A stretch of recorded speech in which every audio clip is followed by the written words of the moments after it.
now is everybody right here, just take about 2 or 3 steps back. You don't have to go too far back. Just a few steps back, just enough to have Spot room to move. And what's cool is you don't need to take like 20 steps back because Spot has a minimal safety distance. I'm going to show you what that looks like. So I'm going to aim Spot right at me, and I'm just going to take my hand off the steering, and I'm going to put the throttle full forward, and we're going to see if Spot will bump into me.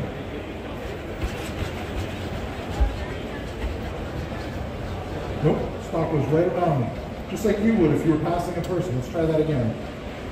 Here, buddy. Oh, do you see that? You see him pop up? So the reason Spot popped up for a second there is because it detected me.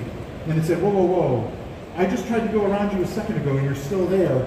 How big is this obstacle? So it looks at how big I am and then it moves around.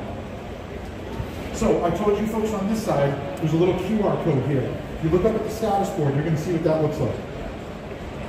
And you're going to see Spot immediately detects it. See that?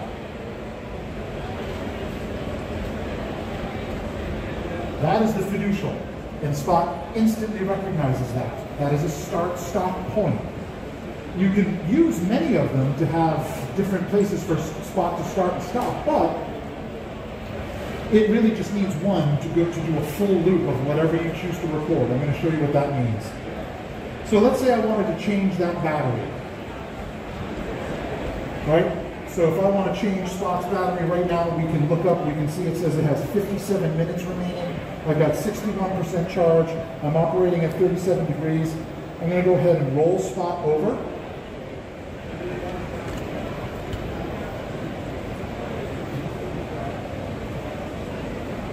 And then I can extract the battery, which is right on this side. In order to actually take the battery out, though, I would have to power Spot down, disengage the safety system called the motor lockout, which is a red button on the back. There's sort of a whole bunch of steps that I have to do in order to power Spot back up. So I'm not going to do that right now. But that battery is on the back. It's right here. Why don't you stand up? But let's say Spot is in that environment. It's looking at assets. It's monitoring what's happening with them. It's using analytics at the edge, 5G, all these different systems, talking to IBM Maximo, sending all that data back to a human. What if there's nobody around to charge the battery? Or there's nobody around to change the battery? That's okay. Spot can actually go to a fiducial that has a charging system on it, just like a Roomba. You know Roomba, a little round vacuum cleaner? And when it's done vacuuming, it goes and charges itself. Spot does the same thing. It goes up to a fiducial, sees the charger, sits on its charger, and when it's done charging, it gets up and it just goes right back to work. So it's very safe, it's very precise, and you just have to be patient as a person using it. So let's talk about what an auto walk is, because what a lot of people ask me is, dude, just stay there. What a lot of people ask me is, does a human always have to be operating it? Nope. So you'll see on the board, I'm going to go into a new mode called auto walk. And this is where Spot acts independently and works autonomously, really, with no human interaction. So again, I talked about that mission of going around to different places and inspecting assets and running that analytics. In order to do that, you have to show Spot once how to do that. So one time you walk around with Spot, and it might be to walk around, look up, use a different system, take a different reading, send that reading back. It might be a gauge, it might be a light, it might be a physical asset, but you have to do it once, so you have to record the mission. Once you've recorded that mission, Spot will then clean up that activity. Why does it clean it up? Well, it's simple. I'm a human, I'm not that accurate, so sometimes I might need to go left and I'll go right. Sometimes I need to go right and I'll go left. I might not do a turn very well. I might mess up the way Spot is walking because I'm just a person. But Spot is very precise, so it cleans that up. It sharpens those lines. It focuses on that ability for it to be very efficient. So let's go ahead and take a look at one of those examples.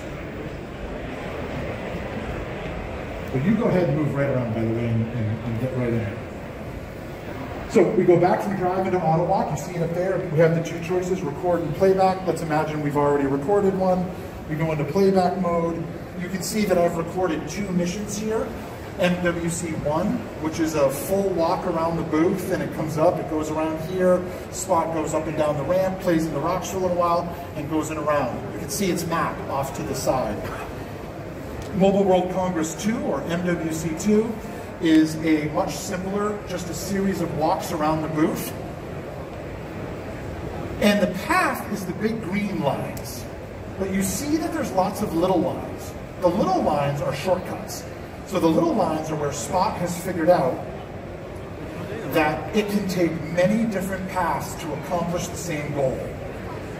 And that's especially effective if in that industrial environment where Spot's going around and it's using Maximo to analyze those assets, if something changes and they didn't notify Spot or change that recorded auto walk, Spot needs to adapt to that. So for example, that might be somebody knocked over a trash can, or there's a new desk in place and Spot, they didn't tell Spot. Spot will automatically change its route in order to be able to do that effectively. Now, if I was to hit continue and play now, it's going to upload the data to the robot.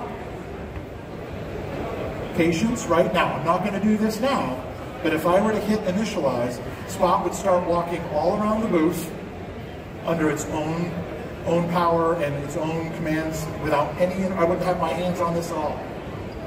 But what was that first rule we talked about, right? Safety. At any point, I would be able to take control of Spot and be able to immediately stop that auto walk, or I can do what's called a stop and drop. So if I hit, there's this 3-key sequence. If I hit those 3 keys at the same time, Spot will immediately drop to the ground and stop. And it doesn't just stop, it cuts motor power and disengages all of the systems so that you have to manually reset it.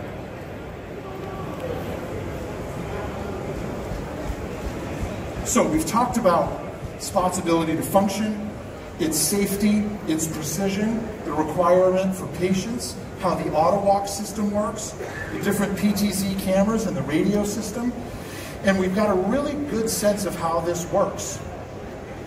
So the last thing that we want to think of, in addition to safety and patience and precision, is just confidence. There's nothing to be afraid of here. This is not, you know, we have so many examples in our media of where robots are sort of scary, and that's not what Spot is. Spot is actually a remarkably easy to use, safe device that can go where humans can and cannot go, and it'll do that job time and time again with precision and accuracy, and honestly, it's just a great device to use.